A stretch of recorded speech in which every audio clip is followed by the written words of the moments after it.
Immediately after issue 10, Marshall is teleported back into his home. Without a third thought, he gets up and bolts out the door and to the hospital looking for Nathan. He eventually finds him engaging in physical therapy. Nathan asks Marshall where he's been, and Marshall replies nowhere and that he rushed straight to the hospital. Nathan breaks the news to him that he's been awake for 6 weeks. We next see Marshall catching up on events on his phone. Marshall reasons this is what the robot said about time working differently in existence. Marshall also mentions the other Radiants and the Radiant Nemesis until he realizes that maybe Nathan wouldn't want to hear about all that. Nathan half-heartedly says he's happy for Marshall when Nathan's parents walk into the room. There's an awkward tension in the air. Nathan's parents seem to be upset about Marshall's sudden abandonment for 6 weeks. They then leave to give the two friends some time. Nathan says he's trying to convince them that Marshall had a good reason for disappearing, when suddenly Marshall realizes that there's tons of people who don't know he's back. Before going to the next page, I just want to point out the hints of a future struggle between Marshall and Nathan. It appears that Nathan is a little upset and possibly even jealous that Marshall is now under the helmet, a phenomenal opportunity that was once his. We know that Nathan is a great guy, so it's going to be rough seeing him cope with being the side character to his best friend's superhero journey. At least Marshall is understanding and empathetic towards Nathan's feelings. Anyways, we next see a woman, a teacher it seems, grading papers in her car when someone taps on the window. That someone seems to be a student of hers. We also learn her name is Anna Rona, sorry for the mispronunciation, and she isn't a doctor or professor but an adjunct lecturer. The student asks if she can see how he did on the midterm, when she agrees and goes to her trunk to retrieve it. The student comments and asks if she plays the cello upon seeing a case for it in the trunk. We see her hand shake a bit and she says, "Not anymore." Is her hand shaking in fear? Anger? We last see her with her eyes closed. We then see Marshall explain to his boss why he was gone for 6 weeks and to hire him back, when she tells him everyone was worried and thought that he succumbed to depression. She then scolds him for leaving his dog home alone. He leaves stomping and ranting when we see Radiant Pink appear. She has a job offer for Marshall, and the two go out for lunch in civilian clothes. She asks if he remembers Doppler, a villain he fought some issues back. He does, and she updates him that Doppler's been branching out to other states. She proposes that they go after Doppler, not to bring him to justice or anything, but for more subscribers. Pink apparently streams her superhero patrols, and I actually like that concept. A superhero stream sounds really cool, and I'd subscribe. Pink says that with Red being a pseudo-bad guy and Gold being too old for this, she deduces that Marshall is perfect for helping her get more Twitch subscribers by livestreaming a rematch between him and Doppler. She mentions that they can make some money by making it a Patreon exclusive. I just want to comment that going forward, there's going to be more mentions and even a focus on social media platforms. And at first, I was a little weary of this direction, but I believe the series does a really good job at commenting on our modern-day relationship to social media. Another note I want to make is that Marshall is a millennial, whereas Pink seems to be closer to Gen Z, and the gap in social media literacy is actually kind of funny. We then see the two characters talking about making a video about fireproofing something. Then, the woman we saw before drives in, apparently uninvited. Through their dialogue and an open cello case, we learn that this woman is the supervillain Doppler, and they charge her suit as part of an arrangement between them.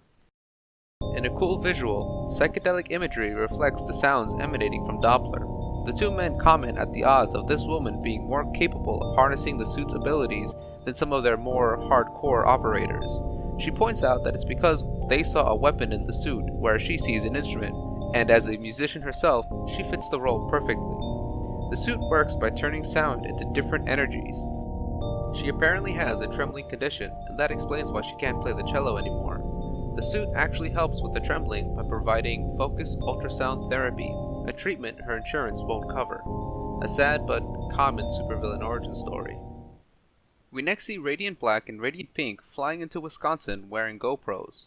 They've been flying for a while, and Pink asks the chat what they should do next. The chat wants them to keep going. Pink then remembers that she heard that Nathan woke up. Black tells her that he actually woke up Nathan, and he references that he went into existence and the whole robot, which just confuses Pink. Black says Nathan's learning to walk again, which is good, but he says that things are weird right now. Pink asks if it's because Marshall took over as Radiant Black and has been doing it a lot longer than Nathan, to which she just says it just might be a him thing. The two fly around until Marshall calls it quits. Unfortunately, someone tags Radiant Pink about a supervillain sighting. Pink teleports them onto Doppler's location. After alerting their presence, Doppler retaliates with a sonic blast that misses the Radiants and hits a building. Doppler retracts her actions, saying she didn't mean to. It's always funny seeing normal people regret choosing to be a villain, cause, what did you expect? I sympathize with Doppler and her condition, but the trope of a bad guy needing to be a bad guy because of financial or health reasons is a tough watch. They slowly do more and more bad stuff, and the consequences of their actions will catch up to them, and they'll have to make a decision to either stop or just embrace the bad and just do worse bad. Anyways, the blast hits the building and causes an elderly couple to fall. Pink and Black save the couple as Doppler gets away. They find her car and rummage through it and find her tablet. They find out her name and her SoundCloud. They also find a video channel starring the two men we saw before.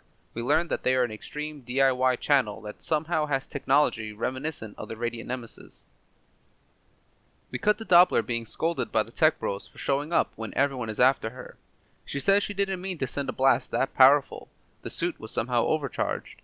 We, the audience, then put together that the Radiants supercharged the villain's technology, which we've seen before. Pink and Black teleport onto the Tech Bros' base of operations through reasoning and deduction. They start to fight Doppler and win easily. A van then explodes onto the scene, heading towards the Radiants, but teleports away in the same fashion as the Radiant Nemesis. Doppler rages at the abandonment when Radiant Black sucker punches her. She stays down and starts to cry, making Black and Pink uncomfortable, and they end the stream. Black approaches her and she starts to beg to not be beaten. Marshall tells her to stop being a villain and to just leave. Doppler and Pink are both confused when Marshall reiterates that Doppler can go and that she should just try to do better.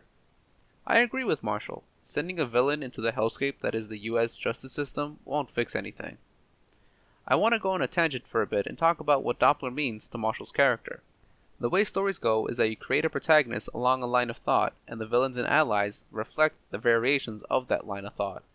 Marshall regretted getting his suit and abilities and struggles to live up to Nathan's time as Radiant Black, so much so that he was willing to die so Nathan could live.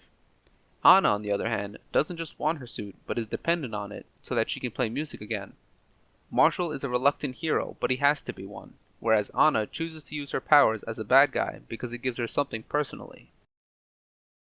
Doppler leaves and Black assures Pink that he made the right choice. We then see Marshall visiting Nathan at the hospital, and when he walks past Janine, she ignores him. Everyone is still mad at Marshall for disappearing. Nathan does have good news for Marshall though. He talked to the manager and got Marshall his job back. Marshall thanks him and they end up talking about the elephant in the room, which is that Nathan is just no longer Radiant Black. Good guy Nathan confidently says he's not just okay with it, but encouraging and supportive of his best friend, genuinely. He says that the powers are now Marshall's. Nathan says he needs some sleep, and Marshall mentions a SoundCloud that Nathan could benefit from. We see that Marshall recommended Anna's music, and it seems to actually help Nathan relax. The issue ends with Nathan closing his eyes with a smile. Hello, Nathan. In a sudden turn, the Radiant Giant speaks to Nathan, jump-scaring the man.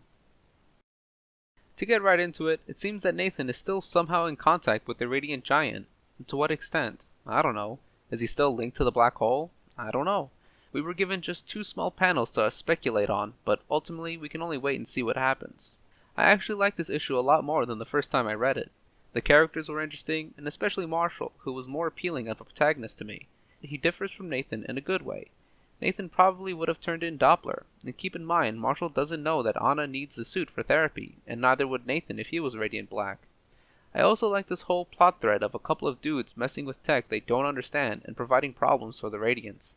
I also really like how the villains they come across get a power boost from the heroes. It provides a neat element in their confrontations that makes the Radiants have to think a little. Next issue I'll be covering issue 12, which gives us Radiant Pink's origin story. Anyways, thanks for watching.